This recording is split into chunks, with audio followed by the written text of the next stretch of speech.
I'm Phil Lewis, Professor of Economics and Director of the Centre for Labour Market Research at the University of Canberra. Australia is one of the richest countries in the world, yet 20% of Australian households rely almost entirely on welfare payments. The employment share in the industrial sectors, those producing things, has declined rapidly and continuously since the 1970s. Most important has been the decline in manufacturing employment from 22% of the workforce in the 1970s to less than 10% today. The big story is the growth in the service sector. Over 70% of workers are employed in providing services such as finance, health, education, retailing and restaurants. This is what we call structural change, and it has profoundly changed the skills that employers want and those that are needed less. The overall impact of structural technical change is to significantly change the number of jobs available for unskilled, manual and clerical workers. A major consequence of these developments has been the growth in part-time work. The percentage of people working part-time has risen from 10% in 1970 to over 30% today.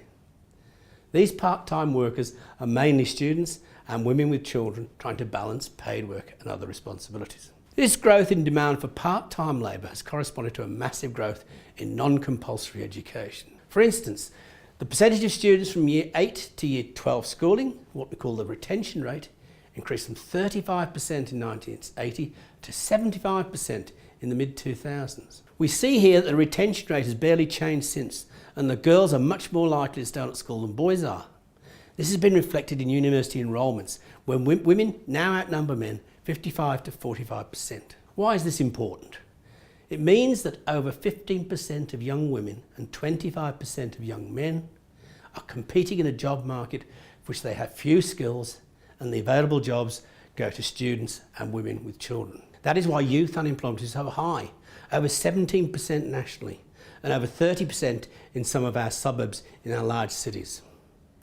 Our research shows that the greatest single factor in determining your chances of being unemployed, not just as a youth but throughout your lifetime, is your level of education. For instance, in 2006, when the unemployment rate was 4.5% for the labour force as a whole, for those with a university education it was only 2.2%, while those who left school at Year 10 had an unemployment rate of over 8%.